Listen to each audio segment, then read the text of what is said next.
Good evening, everyone. I'm Larry Hurtado, Professor of New Testament and Head of the School of Divinity, and I'm a member of the Gifford Lectures Committee. It's my honor and privilege to introduce this final lecture in this year's Gifford series by Professor Michael Gazzaniga from University of California at Santa Barbara. The series this year on Free, the Science of Mind Constraining Matter, and this evening's lecture, as you see before you here, is We Are the Law. I want you to join me in welcoming Professor Gazzaniga to the lectern.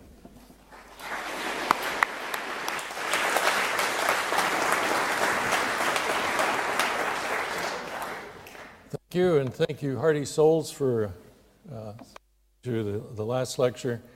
There is a reception afterwards, so I know your motivation. This phrase, We Are the Law, was suggested to me by a philosopher, Gary Watson, pointing out the simple fact that as we come to think of ourselves, we shape the rules by which we decide to live by. And so if we begin to think of ourselves differently than we had 50, 100, 200 years ago, obviously we're going to construct the social framework around us differently. And that comes down to the fact we are the law. And the reason that's important in my context is that as I try to look into the issues of neuroscience and how brain enables mind, are we becoming of a different belief about the nature of man, about what we are, and about how we should interact? And in doing so, is our legal structure going to change? So again, my quick review from the past lecture, The Mind Constrains the Brain, Understanding How Social Process Constrains Individual Minds. Tonight, the idea is to talk about cultural impact on law and our views of responsibility and justice that emerge out of neuroscience view of the human condition. Is retribution necessary or only accountability? And finally, is punishment justified? These are the issues that I can tell you right now are not in any way answered, but they're brought to the fore by research on the brain and what it tells us about who we are.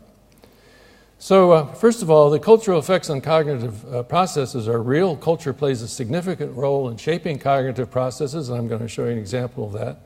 And so consequently, we should consider what's called a niche construction dynamics, which is attempting to characterize the system formed by the human brain, mind, and cultural interactions, how we come into this cognitive niche and how we change our environment and how that influences us. So first of all, just an example of how a different cultural experience can actually change not only cognitive processes, but also the underlying physiology. This simple picture here of a fish tank is shown to people from East Asia. This is work done by the very talented psychologist Richard Nisbett. And Americans, when they're shown this fish tank, notice the fish, the big fish. If you show the same picture to Asian viewers attend to the entire scene. They look at it, all of it, the scene and its relative relationships. And so you can detect this by their descriptions of the scene. If when you ask them after you flash it, what did you see? You can detect it in various memory tests. In short, Americans, when they look at something, view the scene completely different from Asians, and of course this is a cultural effect. But can it impact in any way the brain? So the notion that this has been interpreted is, how it's been interpreted is individualism of America stands in stark contrast to sense of interdependence in East Asian countries. And so the question is, okay, can you pick that up in a brain analysis? And Hayden Gabrielli recently did exactly that and did variations of that test that searched for independence and independence and interdependence. And they find out that when Americans are doing the interdependent, trying to see how something is to be understood in relative terms, their brain is working really hard. But when they're looking at it for just picking out the independent view, it's hardly working at all, and just the opposite for Asian culture. So it's powerful to see that it has an impact, and it can actually be read not only in the behavior and cognitive stance of somebody, but also in the underlying physiology. So as I said, this gives rise to this idea of and strengthening the importance of this idea of niche construction. In the standard Darwinian model, you have elements being influenced by the environment, and the normal natural selection processes we all know about occur as we adapt to the strongest entities survive a particular environment. But when you get into what's called niche construction, where the element, namely us, the human, can actually change the environment, then you start getting this interaction between the ability of the organism to change the environment and that feeding back and selecting the people that, in fact, are changing the environment. So, this comes particularly important, these ideas, when you begin to think about how legal structures, about how our moral rules might impact. So what we're saying is that a society develops an aggregate of moral rules, that there's a societal robustness constraint, if you will, and those social pressures actually affect the underlying brain.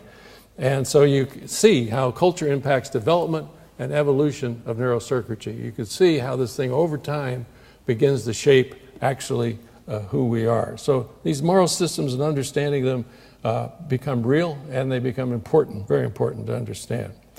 So we're going to apply that general principle, the general concept, to the question before the House, which is we think about justice and punishment.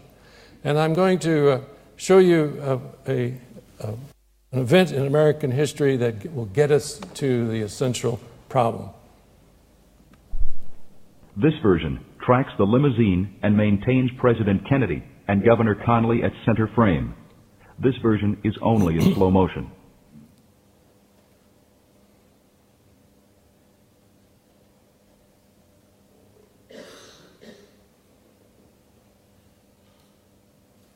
I won't show the rest. It's too upsetting for... just out of curiosity, how many people in the room remember that? Wow, amazing. Americans and the world were reacted with horror with that, and all kinds of reactions, and it wasn't long before Americans took care of that problem. It was at the next day that Jack Ruby fulfilled the retributive moment and carried out the assassination of Lee Harvey Oswald. So in that case, the question becomes, who do we blame, the person or the brain? Who do we blame in a crime? If we've come all this way through these lectures and been talking about all this determinism, do we come to think of the fact that maybe, we want to hold the person accountable, but we want to forgive him because of this deterministic dimension? And but as everybody knows, the law is very complicated, and there's other cases, not sheer intentional murder as in the Kennedy case, but this case is of interest from Australia, where a man goes into a liquor store or market, I forget what it was, to hold it up, and he has a loaded gun, and he asks the guy for the money, and the guy gives it to him, no problem there. And then sort of as he's on the way out or something, he trips and the gun accidentally goes off and kills the guy. And so his defense was that it was a reflex action, it wasn't intentional, no intentional wound, shouldn't he be not charged with murder, it's simply manslaughter. And so these issues are everywhere, and they're everywhere in every court in America and in obviously the UK with common law. And it's interesting to think that the court system itself, the trial, the jury, where we think these things are battled out, it's certainly true, but on the other hand, very few of all criminal cases, as you know, actually go to trial. They're all plea bargained out and settled out of court. But what happens is that if you start to think now what does go on in the courtroom, this laboratory of judicial thinking, what does go on there, this is a place where neuroscience has an enormous amount to say. Everything from the question of diminished responsibility in a defendant, everything from whether a judge in some way, and I'm going to show you cases where a judge might be biased by the very nature of the proceedings going on, and though he's unconscious of the fact he's being biased, the reliability of witness testimony, bias in the jury, and the representation of the facts by the prosecutor, all these things, lie detection, everything, all these things now have a neuroscience dimension, and they're being suggested that neuroscience is going to come in and impact how all these processes go forward. And so with that in mind, to some extent, Robert Sapolsky, a professor of psychiatry at Stanford University, proposed or made this statement that he said, it's boggling that the legal system's gold standard for an insanity defense, McNaughton, right here in Scotland, is based on 166-year-old science. Our growing knowledge about the brain makes notions of volition, culpability, and ultimately the very premise of a criminal justice system deeply suspect. Well, that's an extremely strong statement, but what he's actually saying is that given this feeling of determinism, given this feeling that we're beginning to understand mental states, given we can actually, as I'll show you, track down which parts of the brain are involved in volitional activity, and given they may be impaired, as we grow in our knowledge of that and become very specific about it, aren't we going to view how we view a defendant much differently? So that is the large picture of a project that I'm involved in neuroscience and the law. There are people, however, who make sobering observations about the chutzpah of neuroscientists. Alvin Noy, a very bright young philosopher at Berkeley, points out, he says, I mentioned before that it is over-optimistic to think of the new neuroscience of consciousness as in its infancy. Developmentally, it would be more apt to characterize it like a teenager. Like teenagers, neuroscience is in the grip of technology. It has a grandiose sense of its own abilities, and it is entirely lacking a sense of history of where, what, for it seems so new and exciting. So he needs to calm down a little bit. We're not completely that uninformed. So what's at stake here? Determinism and the law. So what's at stake? Here's what's at stake. Does modern neuroscience deepen our ideas about determinism, and with more determinism, is there less reason for retribution and punishment? That's the $64 question. And to put it differently, with determinism, there is no blame, and with no blame, there should be no retribution and punishment, is the idea that's around, that's about, that people are worried about and puzzled about. And how do we go after that? Well, and it's important, as I said from the beginning, because if we change our minds about these things as a culture, as a society, we're going to change how we deal with this whole unfortunate aspect of human behavior of crime and punishment. So we go back to our common roots in the common law system, and just think when a lot of traditions were developed, there wasn't much science around to consider. And if you move up to 1950, there's a slow introduction of science, but it's interesting to consider the 1950 jury, what they called science, psychoanalytic theory. So if they would bring in the expert, the professional, and coming into the courtroom to testify one way or the other was, in fact, a psychiatrist talking about the analysis of someone's behavior from a psychoanalytic point of view. Well, we've come a long way, and in 2009, we're asking ourselves the question that, well, now that we know all these brain mechanisms, correlates of cognitive states and mental stance and what have you, is it too much? Are scans, in fact, brain scans, when they're brought into the courtroom, and they are brought in, and they try to be brought in more frequently, the question that you want to know is, are those scans more probative, or are they actually prejudicial? Is there something about our culture that actually believes more about the science of these scans than the scientists who produce it? And it's been called that the neuroscience of determinism has sort of oozed into the public consciousness. So whether we can go through vast intellectual debates about where we stand on this matter of determinism, but in fact, everybody kind of thinks it's a scientific world, and the scientist walks in and shows the scan and shows a hole in the head and says, you know, that's the reason why Jones should be considered not guilty of this, and so forth. And so the question is there too much science now and not used properly? Getting to the bottom of that and establishing those facts is hugely important. Another one of these studies that shows how we think of ourselves and how that impacts was just recently carried out again by Sheriff Josh Green and my colleague Jonathan Schooler, where again they're playing again. The students are about to play a game where they are going to administer greater or lesser punishment to somebody, and they are first primed, as it were, by reading a book that is very deterministic in nature or not. And for those who read the book about determinism, they administer less punishment than those that don't.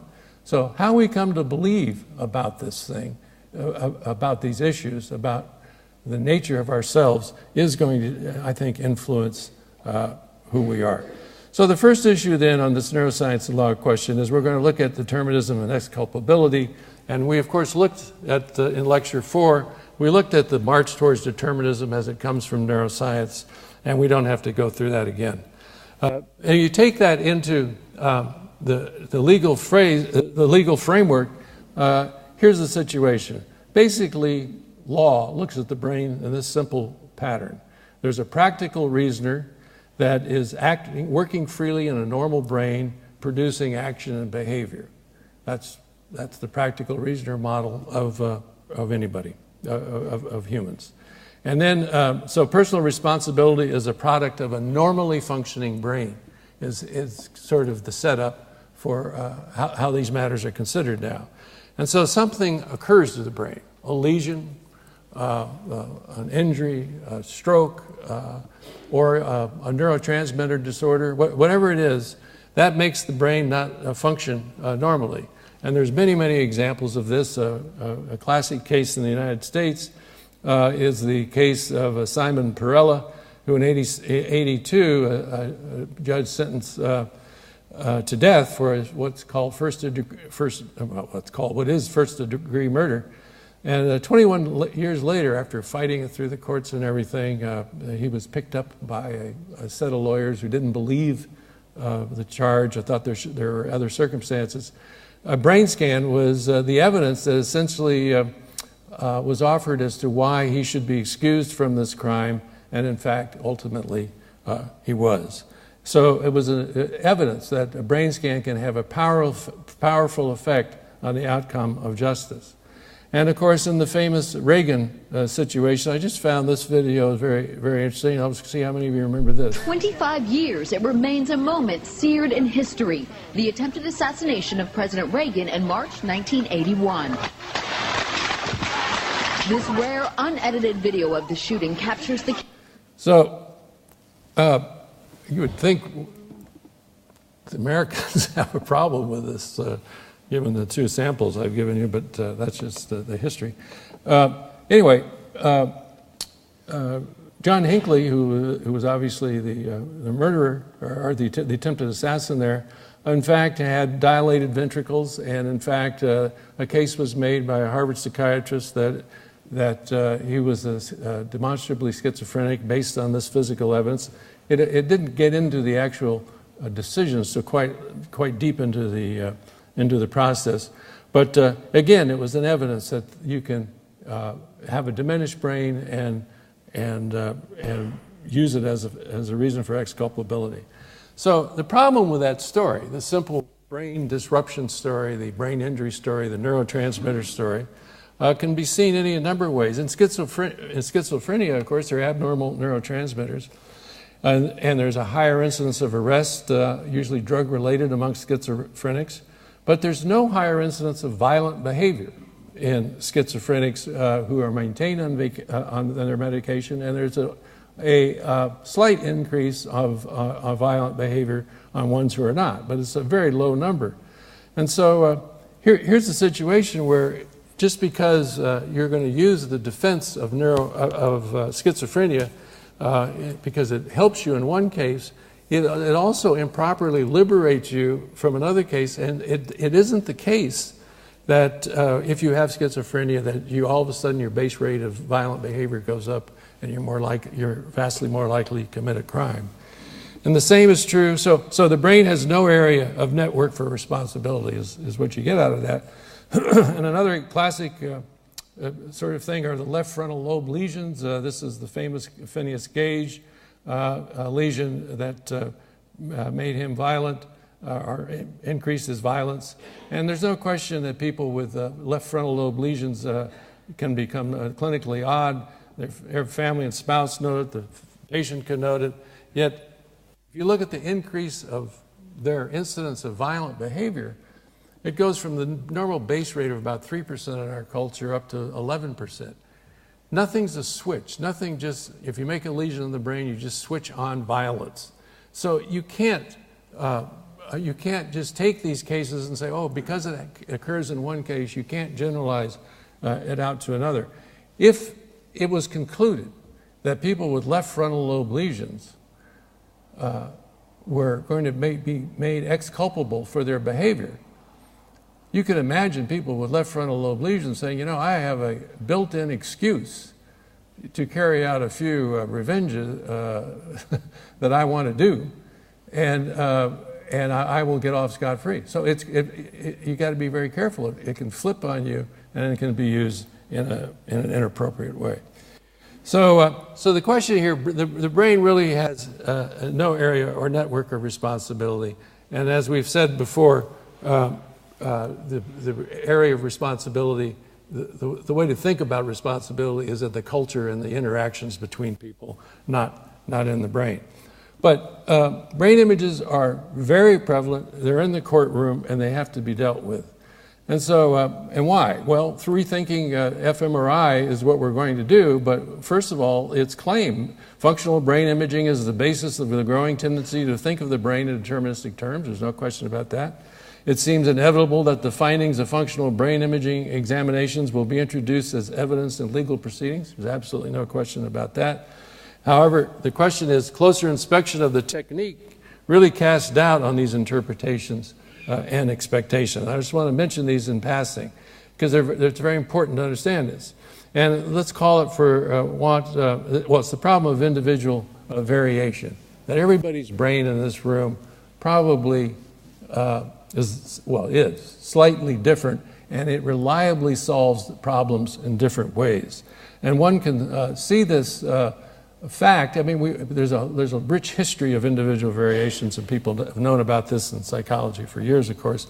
But in the brain imaging environment, it sort of disappeared for a while, because in order to start brain imaging, one had to get the signal-to-noise ratio in a particular study up. So what they would do is they would study 20 people in the scanner, then they'd get a way of morphing their brain into one space, and then they would add together all the variables, all the numbers into that morphed averaged brain in order to get their signal-to-noise ratio high enough to say that they got a particular response.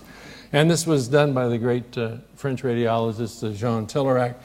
And this, actually the brain he picked was an 80-year-old French woman. And so much of early brain research was built around that. The problem is, though, that if most of the brain imaging work is coming from groups, how do you get to the individual? How do you get to Jones, who's the defendant, in the courtroom? If you're talking about all your science in terms of groups, it's a huge problem. And I don't need that. So let me show you the exact example. So here's how it works. Here would be an average result. So this is a brain response to a recognition memory test, and this is a group of, I think, 16 subjects altogether being averaged together to give you that response. So people might say, if they weren't careful, they would say, well, the left frontal areas are heavily involved in this particular kind of memory task. Okay, but wait a minute. Let's look at all of the people in that experiment. And, well, there's a subject, he doesn't have that same area. Well, let's look at them all. These are the first 9 subjects. And you see the areas where there is activity in the summed average, but all these other patients, all these other studies aren't patients, all these other subjects simply do not have activation in that area. So how could you take a claim of a particular person and compare it to this average and think you have a story to unwind in terms of the underlying neuroscience of a particular mental state? And what's interesting is that if you bring each of these subjects back 6 months later, so I bring Jones back 6 months later, the pattern of responses that he has on a particular task are very closely related. So he or she are consistent in how they respond to a particular challenge, but the variation between the people remains high. So bringing neuroscience into the courtroom has that danger. How are you going to actually take group data, which so much of these studies really reflect, how are you going to actually apply it to a particular individual? And that's only one problem. We've been talking over the last few weeks, it just seems like that, about variations in white matter, the connection, the fibers that connect these areas of activity. And you must understand the human is nothing but you always hear about the gray matter, but we are massive wires and connections. And if you look at an MR scan in cross-section, you see the vast amount of fiber connections that we're composed of. And you look at a rat, and it's very, very little, a very small amount of white matter. So it's very important how our connections are made from one place to another. And it turns out we can now study those, as I mentioned, using this technique called diffusion tensor imaging, where we can actually follow the tracks in the human brain. And what's interesting is you can now look for individual variations. So maybe the way your corpus callosum is hooked up from one person to another is quite different. And this was first made evident to us by work carried out in our lab, where we were calling upon two processes. A process that we knew was present in the right hemisphere that takes an object and rotates it in space, and then a left hemisphere process that then names the objects. So if you show a boat to the subject and it's upside down, before you can name it, what you do is sort of rotate it in your mind, and then you send that rotated image over to the left hemisphere, and the left hemisphere applies the name and out. Well, what we noticed was that there were people fast at this, people slow at this. And we were able to track out the fast people transferred the information in one part of their brain, one part of their callosum, and the slow people used a totally different mechanism to get the information over to the speech center. So then that raised the question, well, maybe there's actual anatomical differences that reflect why different routes are taken, why somebody may be a little bit faster or slower on a particular task. And so working with Carl Doran in the lab, we have taken subjects and we've studied how the callosum connections vary to these areas in the lateral surface of the cortex. And you basically take the subjects and you find out, these are 4 subjects, that the amount of fibers in the callosum varies tremendously for a particular region from subject to subject to subject. And in this one subject here, a totally different route is taken to get over to the other hemisphere. These are just normal folks being studied, and we can now study it, and we see this individual variation. So the task, when you look at this in a legal concept, is how are you going to capture all of this variation when you're talking about using brain scans against or for a particular person in a legal setting. So the case against scans in the courtroom now is, I think, fairly firm and reasonable, and I don't think too many people disagree with it. And what are they? Just to summarize them quickly, the mind, emotions, and the way we think constantly change. What is measured in the brain at the time of scanning doesn't reflect what was happening at the time of a crime. So I'm going to bring you in to test you out today, but you committed the crime last week. How do you put that story together. It's not a good idea. All brains are different from each other. That's the point I just made. Brains are sensitive to many factors that can change the scans: caffeine, tobacco, alcohol, fatigue, strategy, you name it. And performance is not consistent. People do better or worse at the task from day to day. Images of the brain are prejudicial. A picture creates about what we've already been there. So there's a lot of reasons why today, now, 2009, while this science is enormously promising, there's real firm reasons why it probably will more likely than not be misused in a courtroom instead of being used properly. But what you have to remember is, as soon as I do that, what you have to remember is that's today. And what you know, if you are a practicing scientist, is things change. They change fast, they change quickly, and things are coming that are going to change all of that. So what you have to do is get ready for tomorrow.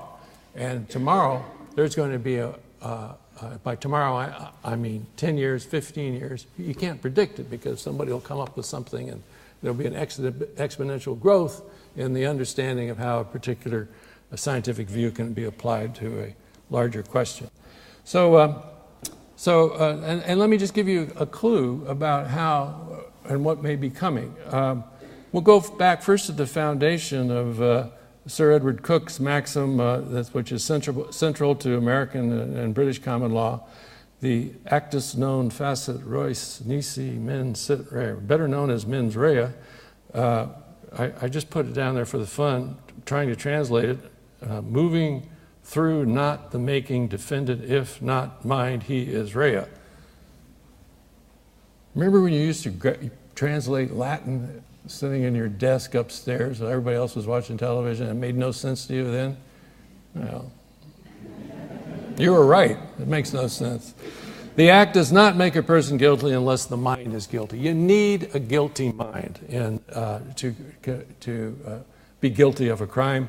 Everybody knows. And there's four major parts. You have to either demonstrate purposefulness, you have to demonstrate knowledge, you have to demonstrate recklessness, you have to demonstrate negligence. Now, guess what? Each of those issues have brain mechanisms that are well studied and are being better studied and better understood each year we go along. So purposefulness involves intentional systems. Knowledge and awareness involves emotional systems. Recklessness and lack of it, or creation of it, involves reward systems. Negligence and the creation of a substantial or known risk involves joy seeking. Each of these ways of saying the other are large areas of research in neuroscience for which much is known. And I wanted to just tell you about one, the one that would me at some level seem less likely, but in fact it is true.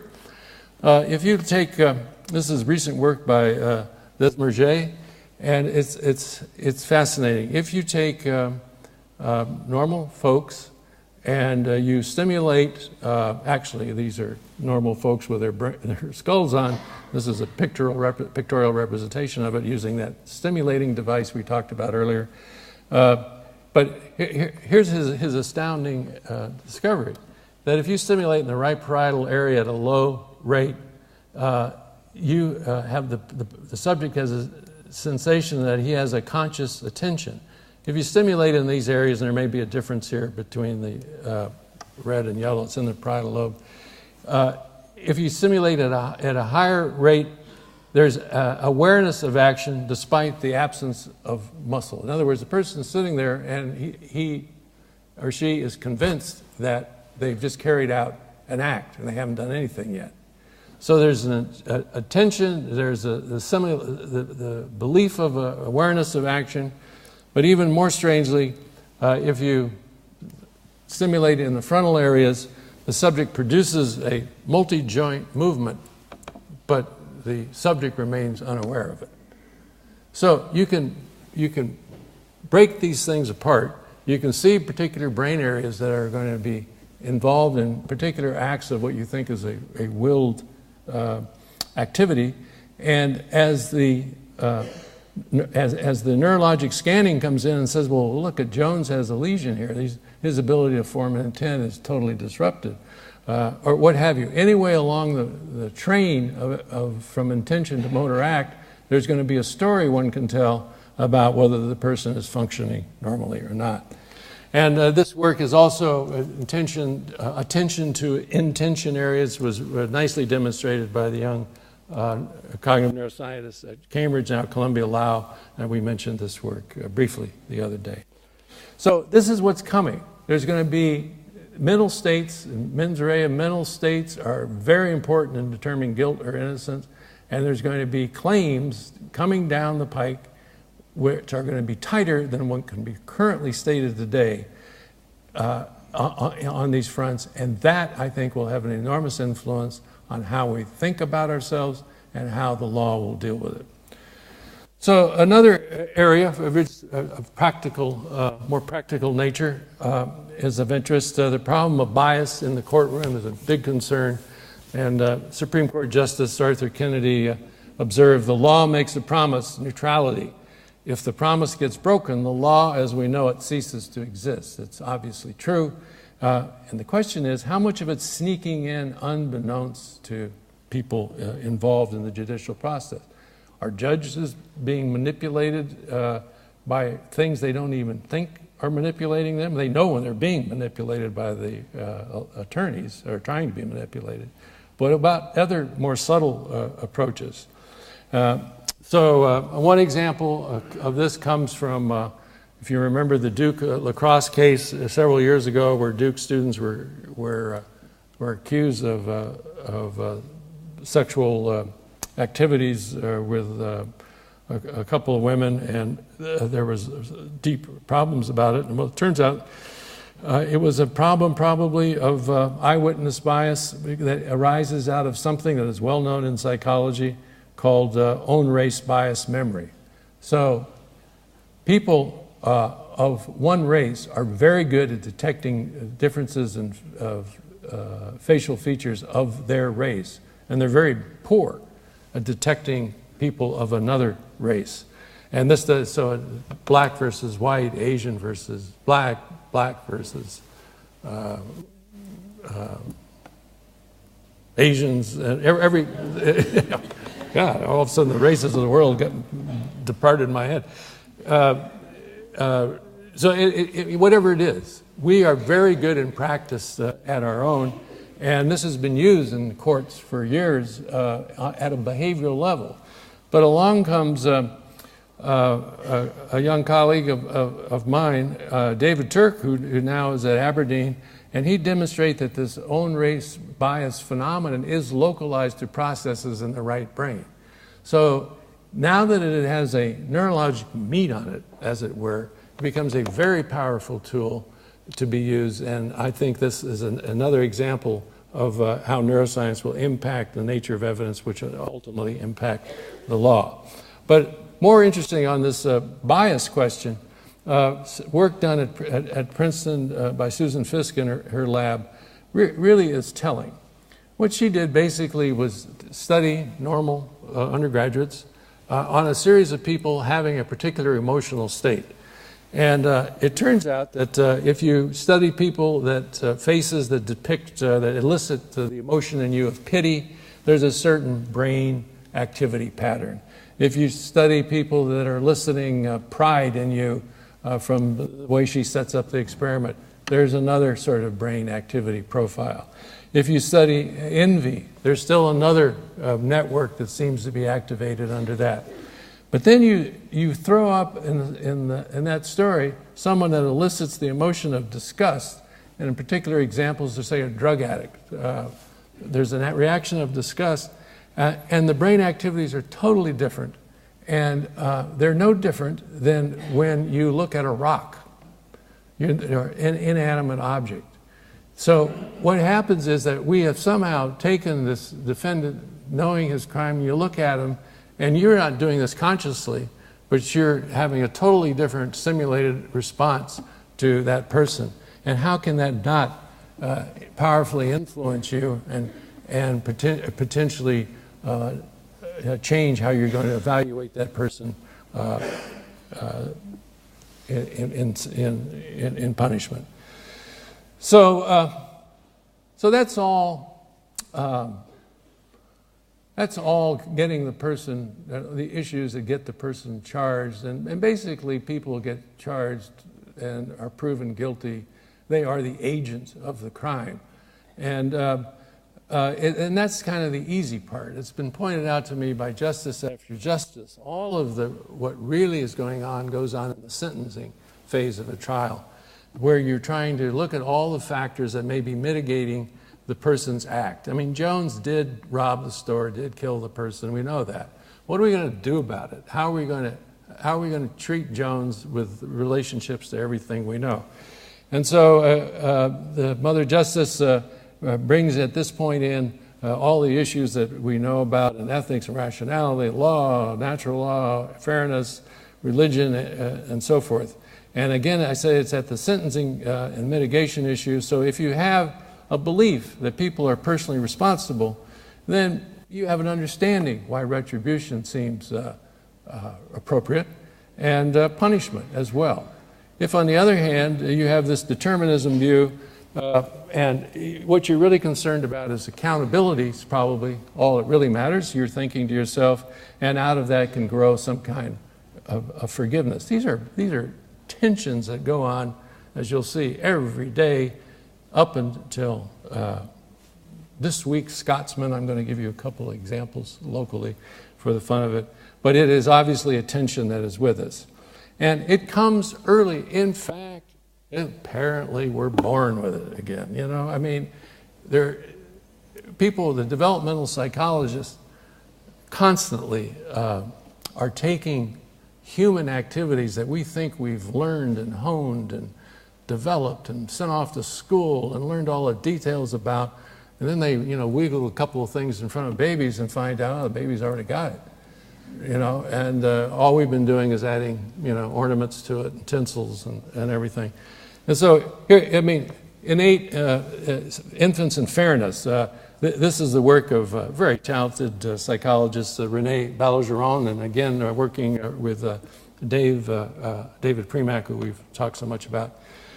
So here's one experiment that shows that babies right away have young babies, these are a few months old, have a sense of fairness. So if you take let's see how I got this working here. If you take little giraffes that are animated, they're puppets as you see there, and baby is supposed to divide up the goods. So if a banana goes to this giraffe, the baby is only happy if a banana goes to the other giraffe. Okay, they have to, and they do various tricks of how they measure the baby. But the basic idea is that things have to be distributed equally to this animate object. And psychologists are always running controls, so they put up two giraffes that in fact aren't animated. They're plastic, stiff things there. They look inanimate. They don't elicit in the baby this whole sense of social response. And under that case, the baby could care less where you put the bananas. So right off the bat, you got a fairness mechanism going in young children. But now, what about reciprocity? Well, they've tested up down to 18 months, and reciprocity is alive and well right from the beginning. So I've illustrated, I went a little crazy on this, just bear with me. The first act is babies are watching this, and A steals B's cookie.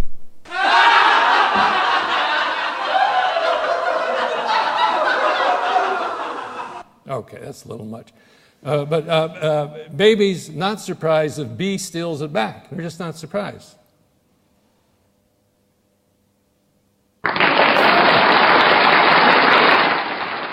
I'm just trying to completely use everything Microsoft PowerPoint has throughout the course of this lecture. But there it is, that the babies aren't surprised. A hits B, I mean, another way to say it. A hits B, okay. B is not surprised, the baby is not surprised that B whacks A. It's surprised that B doesn't do anything about it. Here's a deeper one. The relationship extends to group. So if A hinders B, all right, hinders B, now babies are surprised if C helps A. Right? What are you helping him for? The guy hit, not only hit hit B, he hit the group, and you're part of the group. What are you going over there and helping A for? So in response to that, babies are totally surprised. Retributive from the beginning, again. A hits B.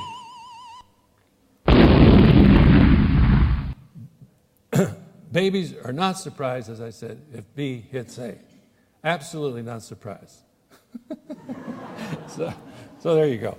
So all these things that are playing out in us, and we feel them all the time, and we're having these polls, and we're trying to have big theories about it. It's just, apparently it's how we're built. So a colleague, a young fellow worked with us on this project, was a person who was not a retributivist and was very upset by our legal system and its punishment. And but he was going to study it scientifically, and he decided to go off to the New Mexico prison and to do some studies. And so for the first time in his life, he was actually in a cell with a man who had harmed a child, killed the principal of a school, just a bad news guy, right?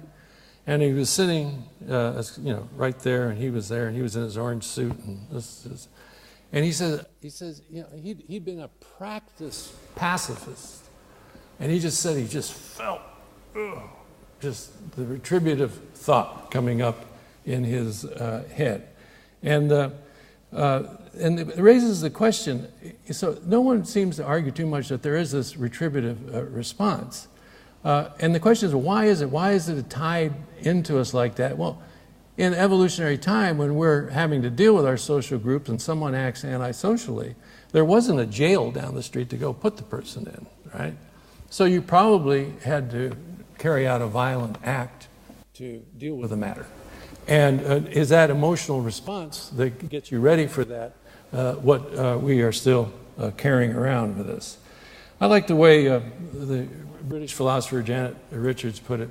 She says, if we understand that there are good evolutionary reasons for our wanting people to suffer when they have done direct or indirect harm to us, then we can account for our strong feelings about the appropriateness of retribution without presuming they are a guide to moral truth. We may be able to recognize our retributive feeling as a deep and important aspect of our character and take them seriously to that extent without endorsing them as a guide to truth, and start rethinking our attitudes towards punishment on that basis. Can we do that? Can we just say, okay, we are retributive, we have that in us. Can we get behind it? Would it be good? Does the system work without retribution and so forth? And the power of this determinism idea is caught in the law's excuses, of course, because to blame a person, as Sanford Kaddish put it, to blame a person is to express moral criticism. We're blaming you for doing that act. And if the person's action does not deserve criticism, blaming him is a kind of falsehood, and is the extent the person is injured by being blamed unjust to him. So, how are we going to think about this issue? I think it's what's brewing now in the world culture who thinks about these matters. And where it's going to land, I don't know. Because if you read The Scotsman, which I have been for the last 2 weeks, you will see that all of this is playing out every day in all of our lives. I don't know if you caught this little item in The Scotsman the other day. Top city banker who strangled his unfaithful wife after she asked for a divorce was jailed for 8 years yesterday. Kate Ellerbeck, 46, died after a violent struggle with her husband at their £600,000 home in Enfield, North London in November last year. Neil Lindbergh, 46, was found guilty of manslaughter on grounds of lack of intent by an Old Bailey jury, which cleared him of murder. The judge said, Your frustration erupted that morning when it became clear that your wife was serious about divorce, and it was then that you applied sustained and deliberate pressure to her neck. Wow, that is, forgiveness is seeping in to that story there. There is something going on, because I can't imagine that going on in an American court right now. But nonetheless, you get the idea. There's something there. They're letting this guy off, and they've decided in some way that there's other mechanisms involved that should allow for that forgiveness. And here's the opposite outcry after man to serve only 10 years for stabbing dad of 3. This was in paper the other day, Scotsman.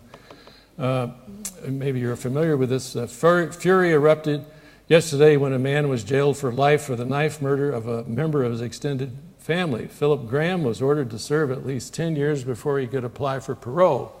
Pauline Graham, his cousin and the partner of the victim, Mark Johnson, shouted that Graham had given a life sentence to her and her children. The court was furious when the judge only did this 10 years thing.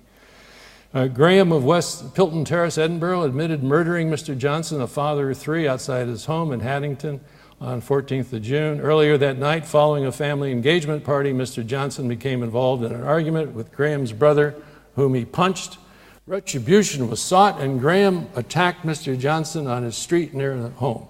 The defense counsel, Mark Stewart, said Graham had been brought up in an environment where violence was used to settle disputes. He was not involved in the original incident and not interested in becoming involved until others encouraged him, said Mr. Stewart. Well, there's retribution dripping off that story. And so all of these, what I want to convey is that all of these issues that are coming and being generated by, as we come to a more physicalist understanding of who we are going to influence how we think about these issues. Right now, everybody's divided. There's sides, issues on both sides, as you know. And I'm going to, this obviously raises the question, well, can we think about forgiveness and compassion and retribution? And I did have a film clip here of the one your culture has just been through with the Lockerbie bombing, to give the contrast, but I'm going to spare you that right now. And get to the question of is forgiveness a viable concept? Is forgiveness a viable concept? You take the Sermon on the Mount, you take the teachings of Buddha, you take that all together. Is that possible to run a culture, a society, where forgiveness trumps accountability and punishment? Does this system work? People who study computer networks say, if you take accountability out of the network, the whole thing falls apart. Well, no one's saying we take accountability out, but do you need the punishment component? Do you have to have that in there? I think it remains an open question. It's clearly our genome thinks it's important, but can we rise above it or not? I think it all depends on how we come to think about ourselves. So what will it be? Are we going to go the forgiveness route, or are we going to lock them up? Retribution, is it needed for accountability? Is that going to just turn out to be a fact of our lives? And then if we do decide that we have to put people away, and we do, or put them in jail, put them in a hospital, whatever it is, how do we determine what is an appropriate punishment for a particular act? Those are very tough questions, and questions that remain to be studied.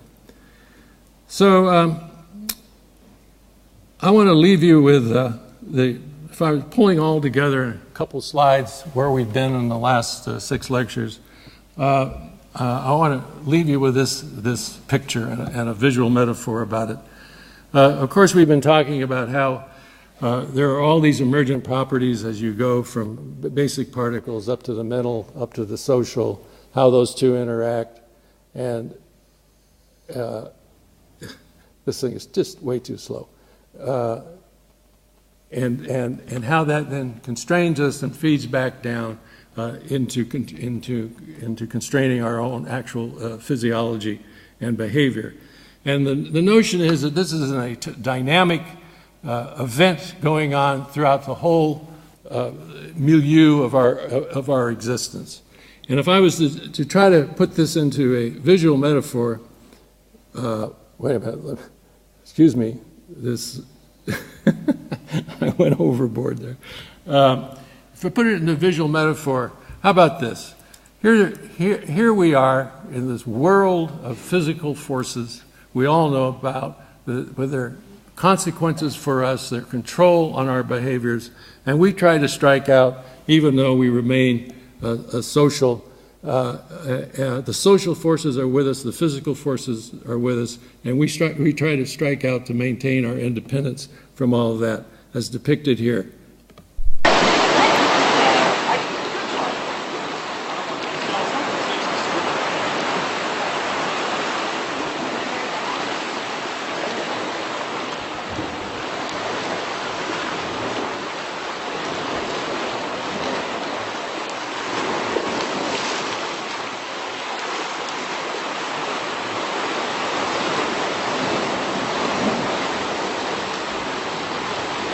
That guy just thinks he's getting away.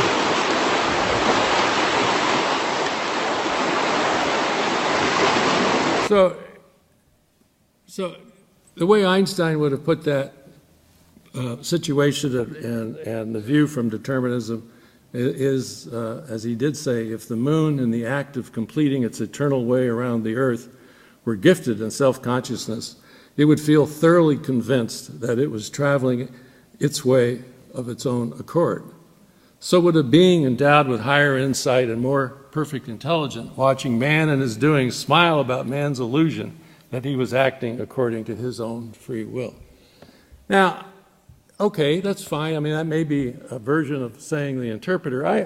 In the end, I have a different view. I have the view that determinism has really no meaning in the context of human responsibility and choice, that human nature remains constant while behavior can change no matter what the conditions. Humans can follow rules or not, and it is that fact that makes us responsible agents and, yes, free. That's an important and essential fact that I think ultimately is life-affirming and exhilarating.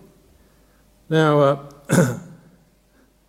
reminded of this cartoon was sent to me by my graduate student when I told him I was going to make these lectures, told him what I was going to say. This cartoon says, if it made sense, that would be a very powerful idea. Graduate students have to keep you honest. Well, maybe a more sober way to put it was William James' way. Our faith is faith in someone else's faith, and in the greatest matters, this is most the case. So through these series of lectures, I've tried to weave a story and tell and pull together a variety of facts and information. But in the end, it is an exercise that, of course, everybody in this room should do for themselves, is interested in it. That's why you're here. And as Donald Mackay used to say, rethink it, and see if you wind up in the same place you did on January as you did the previous January. So I want to take this moment to thank you. It's been a wonderful experience, and I want to also thank the various people here, and I will in a second, who have been such a part of all this research over the years. I'm playing a piece of music, my favorite piece of music, it turns out.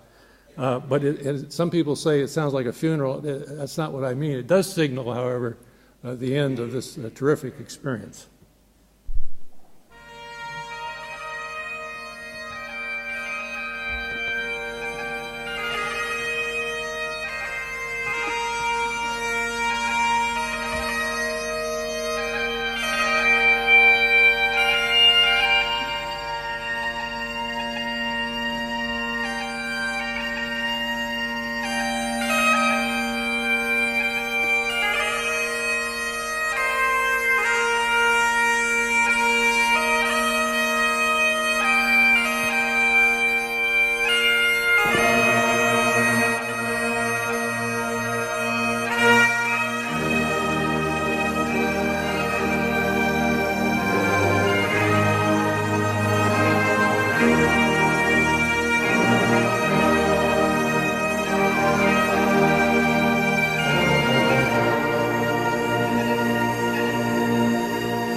a series of lectures that have been obviously colorfully and carefully prepared with exemplary use of audiovisual materials for those of us who are, I confess, self-confessed dinosaurs in some of the technology, stimulating, thought-provoking, indeed sometimes provocative kinds of claims and issues being put forth, and obviously from the consistency with which you have filled the auditorium, you have succeeded in both eliciting and maintaining an interest in a considerable number of people. So will you join me in once again expressing our appreciation to Professor Gazzaniga for these lectures.